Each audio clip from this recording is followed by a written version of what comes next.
Good evening, friends. Happy holidays to all of you. One question that we need to answer today is, will you see your monthly benefit check cut? Well, changes are coming to Social Security, and these changes may negatively affect some senior citizens as well as retirees. There are a total of 4 Social Security proposals that have bipartisan support. A group of lawmakers have said that these changes need to be made in order to save Social Security. Dear friends, please make sure that you watch until the end of this video to hear about all of the new details. Also know that I'll be giving away 4 $75 Walmart gift cards every week.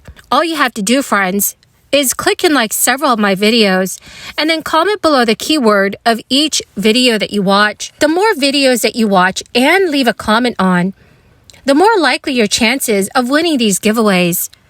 I will be announcing a new winner in a video later today, so friends, please make sure that you do stay tuned for that video. Social Security moved more than 26 million Americans out of poverty last year, and this is according to the Census Bureau, making it the most important anti-poverty program in the United States. But the aging population, coupled with declining birth rates, have created a problem.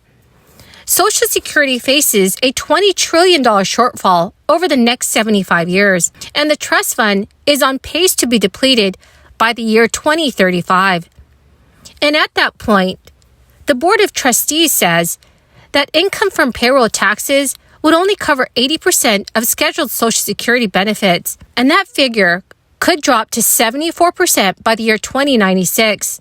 Of course, government officials are well aware of the problem. The Board of Trustees has been forecasting the demise of the trust fund since the 1980s. A recent survey from the University of Maryland indicates that certain proposed changes to Social Security enjoy bipartisan support among Americans. 2 proposed changes to delay trust fund depletion would increase tax revenue for the Social Security program. Specifically, one would apply to Social Security payroll tax to more wages, while the other would increase the Social Security payroll tax rate. Under the current law, workers pay Social Security tax on the first $147,000 that they earn, but any income above that limit is tax-free. That means someone with an annual salary of $200,000 pays the same amount as someone with an annual salary of $2 million. So many politicians want to change that, and one of the more popular proposals would also apply Social Security payroll tax to all earnings above $400,000. That would create a donut hole that slowly closes over time, since a maximum taxable earnings limit is adjusted each year to account for changes in general wage levels. Some lawmakers have even proposed increasing the tax rate to 6.5%, bringing the total to 13%. They have said that would eliminate another 16% of the estimated $20 trillion shortfall. The other 2 proposed changes to delay trust fund depletion would reduce costs associated with the Social Security program. There are many ways to do that, but they all involve cutting benefits in one way or another. The 2 proposals involve raising the retirement age or cutting benefits for high-income retirees. So, dear friends, what are your thoughts on these proposed changes to Social Security? Please let me know your thoughts in the comments section below. Friends, the key word for this video today is Lake Jackson. If you would like to enter the next Walmart gift card giveaway, please click and like several of my videos and then comment below this keyword, which is Lake Jackson, and additional keywords of any video of mine that you watch. And do make sure, friends, that you're also subscribed to my channel. Also, this month, Federal Reserve staff economists briefed policymakers that the chances of a U.S. recession in the next year had risen to almost 50% on risk of slower consumer spending, global economic risk, and further interest rate hikes. The forecast was the first such warning since the central bank began raising rates in March.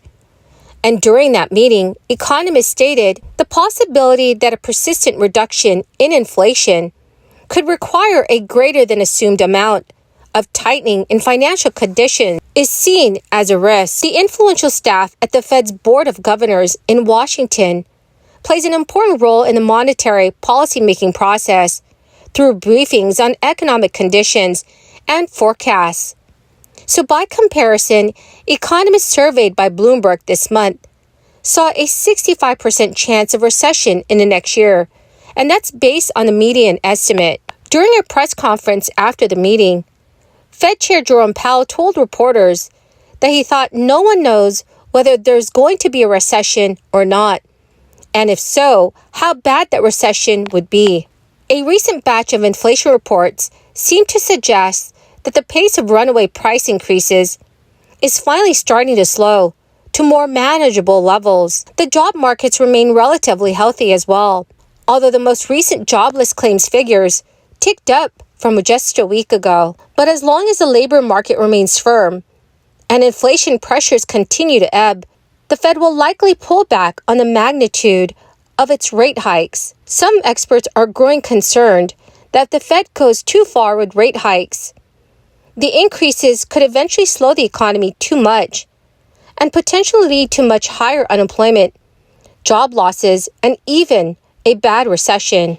Well, my marvelous and dearest friends, that is the end of my daily stimulus update video for this evening. Thank you so much, friends, for joining me here every day and watching all the new videos that I post. Friends, I'll be announcing another winner for the Walmart gift card giveaway in a video later today. So please make sure that you do stay tuned for that video. Thank you and have a wonderful and blessed Friday. Today, the House of Representatives will pass a bill granting the District of Columbia official statehood.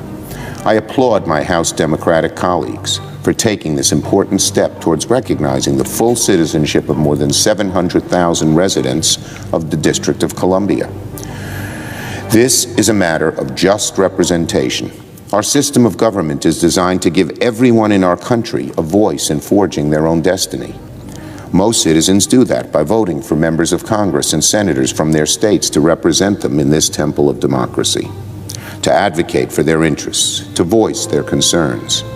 The District of Columbia has more residents than Vermont and Wyoming, and nearly the same as Delaware, Alaska, and several other states. And they bear the full responsibilities and duties of citizenship like residents in all those other states. D.C. residents can be summoned for jury duty. They have served in every war since the American Revolution, and they pay federal income taxes just like residents from every other state. You can learn from any license plate outside. You can learn that from any license plate outside this building.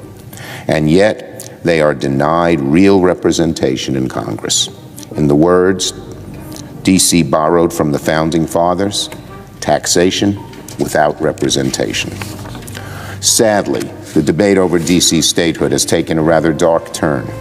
Some of my colleagues on the other side, rather than fashion any argument on the merits, have taken to denigrating the basic